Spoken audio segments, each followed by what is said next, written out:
Sveiki, vis susilaukiu jūsų laiškų apie meditaciją, kaip medituoti, kaip nemedituoti, kokią meditaciją darytis.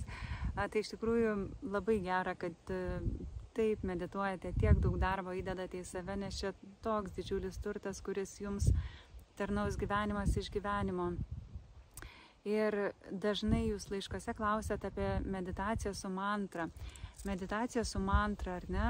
Toks gražus dalykas. Mantra yra įrankis skirtas suvaldyti protą. Taip jau yra tame žmogaus kūne, kad mes turim čia tokią didžiulę galią, iš tikrųjų mes ir patys savo taip būna su to protu pakenkiam, koją pakišam, ar ne? Patys savo pagalius ir ratus, kaip sakant, kišam neįvaldę savo proto, ar ne? Ir tas pasireiškia įvairiomis negeromis savybėmis, negatyvumu, kažkokiu tai skausmu vidiniu. Arba mes turim tą galę irgi tą protą savo privaldyti, suvaldyti, būtų geriausiai įvaldyti, ar ne, ir padėti patys savo, padėti išsivaduoti iš kažkokių tai sunkių dalykų, negerų dalykų. Tai va, bet šiandien ne apie tai, ne apie proto valdymą mūsų tema, o šiandien mūsų tema yra apie mantrą Om. Mantra Om yra tas nuostabus įrankis, kuris gali padėti mums tikrai suvaldyti protą. Aš atsimenu, kai pradėjau medituoti prieš daugybę metų, mantra Om buvo viena pirmųjų meditacijų mano gyvenime. Aš darydavau ją dieną iš dienos, sukdavau karoliukus ir tikrai ta vertė jos labai jausdavosi, atrodo, tai protas nušviesėja, nuskaidrėja viduje. Tai jeigu jums tikrai yra kažkoks tai etapas, kai jaučiatės, kad norisi tos skaidros, lengvumo, dvasinio augimo, tai aš manau, kad mantra Om yra nepamainoma šitame kelyje. Jogos kosmologijoje apskritai mantra Om yra nusakoma kaip šitos visatos garsas, kad mes gyvename Om garse, visata tarsi vibruoja Om garsu, bet mes dėl savo paties neišmanimo ar ne, dėl kažkokių tai iliuzijų, karminių tamsumų, kad mes to garso negirdim. Ir čia yra ne visatos problema, čia jau yra mūsų problema. Tai va, tai Om garsas. Swami Rama, toks garsus jogos meistras, yra pasakęs, kad mantra Om tai yra vedlys nušvietimo kelyje, labai gražiai vardinės, ar ne? Ir aš dar turiu prie savęs kompiuterį, paskaitysiu jums žodžius Swamio Šivanandos, irgi labai nuostabus, labai gilus jogos mokytojas, palikęs milžinišką biblioteką tekstų žmonėms, kurie nori šviesėti, nori mokintis jogos. Tai paskaitysiu žodžius jo paliktus būtent apie šitą garsą. Jeigu tariame Om su giliu atsidavimu ir koncentracija, jis suaktyvina ir transformuoja kiekvieną mūsų fizinio kūno atomą, sukuria naujas vibracijas, pažadina mūsų neveikliasias fizinės ir protinės galias. Jis suteikia kūnui gyvybingumo ir stiprybės. Vedose teigiama, kad garsas Om žymi viršsąmoninį, transcendentinį skiemenį, iš kurio virpesių atsirado visata. Jis apibūdina beasmenę aukščiausią Dievo formą, atstovaujančią beribę visuotinę sąmonę. Om tai pradinis garsas, kurio Dievas palaiko visatą. Om yra visų mantrų ir nesuskaičiuojamų garsų sėkla arba esmė. Kartu tai visų mantrų viršūnė. Sakoma, kad Om vibracija atitinka varpo skambesį. Pagrindinė ir svarbiausioji mantra gaudžia kaip varpas. Jie apima visą būtį, begarsį garsą, tylos būtį. Štai kokie gražūs žodžiai, net atrodo į to žodžius sudėta viską, kas gražiausia, kas brangiausia, kas reikalingiausia. Ar ne, mes turim tokią mantrą, kuri yra visatos garsas, iš kurios gimė visata ir kurią mes kartojant iš tikrųjų galime padaryti labai labai didelį dvasinį darbą. Tai dabar, ar ne, kaip atlikti tą mantrą? Dabar yra skirtingi atlikimo būdai šitos mantros. Šiaip būtų gerai, jeigu turėtumėt meditacijos karoliukus, prie kiekvieno karoliuko galima pakartoti, ar ne, mantrą ir tiesiog taip keliauti per karoliukus ir Om ir kartoti.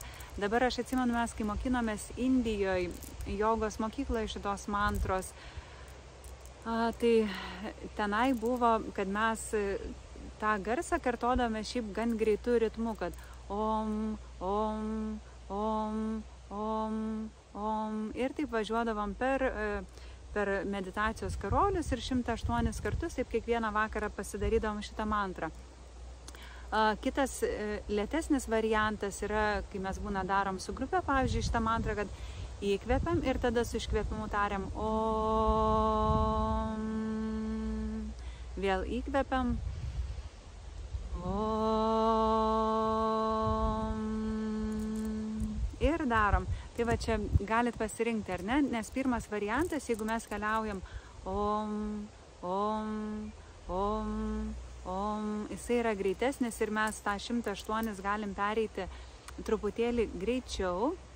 Jeigu mes turime daugiau laiko, galime ir padaryti ir tą lėtesnę versiją, nes tada tarsi išeina labiau įeiti į tą patį garsą, pajausti tą jo vibraciją, pajausti tą jo saldumą, tą garso malonumą, net tą pačią garso tylą išeina labiau pajausti. Tai va, tai galima ar ne truputį pasireguliuoti, bet apskritai jau vien šio garso kartojimas jisai turi didžiulę vertę. Kas dar yra svarbu kartojant mantrą? Kad kartojant mantrą mes dėmesį sutelkiam į patį garsą. Tai nėra taip, kad jūsų lūpos kartoja mantrą, o protas ten darbus susiplanuoja, dar nežinau, tenai kažkur tai kažką nuveža, kažką pasiema, apsiperka, o jūs turit visą savo dėmesį atiduoti mantrai. Ir galima, kad būtų lengviau, ar ne, nes būna kai kuriems žmonėms dėmesį išlaikyti ties garsu gan sunku, tai jūs galite ką pasidaryti, kad om garsą pasižiūrėti, kaip atrodo om garsas, ar ne, ir pasidaryti dar šalia vizualizaciją. Vizualizacija labai stiprina mūsų meditaciją. Tai dabar tą om garsą, ar ne, galit vizualizuoti arba krūtinės centre, tokį mažutį, reikėtų nedidelį, arba galima kaukolės centre, ar ne, tarsi būtų šitas garsas jūsų kaukolės viduje, kaukolės centre.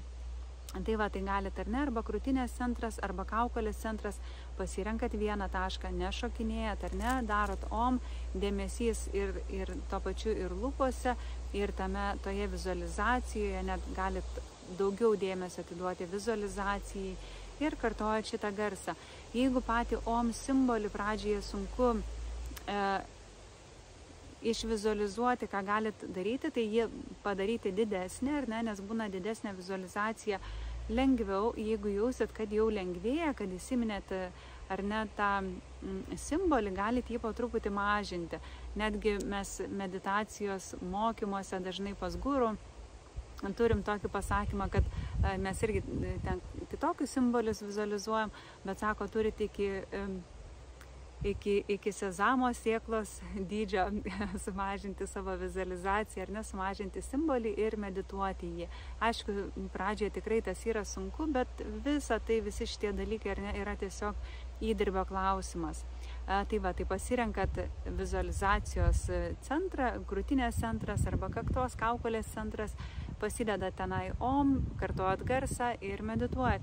Jeigu visiškai protas nenori nubraižyti om garsą, ar ne, ką gali dar daryti, baltą šviesos tokį apskritimuką vizualizuoti, ar ne, tokį baltą taškelį šviesos ir jį visą dėmesį sutelkti. Bet yra labai svarbu meditacijai vienas esminių dalykų, tai yra išlaikyti koncentraciją, išlaikyti susitelkimą, pratinti protą, kad kur aš tave pasodinau, brangusis, tu ten ir būk, ar ne, kad mūsų protas, ar ne, tas brangusis, aš jeigu tave pasodinau prie om garso, ar prie šviesos vizualizacijos, ar prie tiesiog simbolio kažkokio, kad tenai ir pabūkime kartu, ar ne, kad be kažkokio grubumo, be forsavimo. Tai va, tai tokia praktika su om ir gali tikrai kiekvieną dieną, kad ir, nežinau, 15-20 minučių paskirti, jeigu turit valandą, ar ne, kuo daugiau laiko skirsime meditacijai ir taip pat to bus geriau. Ir taip pat, kas dar yra svarbu, kad OM kartojimas gali būti ir jūsų neformali praktika, ar ne? Meditacijos yra dvi rūšis, formali ir neformali meditacija. Tai formali, kai mes prisėdam, tas yra būtina ir pasidarom praktiką su gilia koncentracija, susitelkimu, garso kartojimu. Ir neformali praktika, jūs galite eiti pasivaikščioti miške ir kartoti mantras, ar ne? Kuo daugiau atiduoti savęs mantrams. Tai va, tai galite automobiliu važiuodami dainuoti savo OM, galit, nežinau, valgyt gamindami, palaiminti maistą garsu OM. Štai tokios praktikos, tai linkiu jums daryti šitą meditaciją, skirti jai dėmesio ir taip leisti savo būti visatos garse, tapti visatos garsu ir medituoti su šiuo garsu. Ačiū jums ir iki pasimatymo. Iki.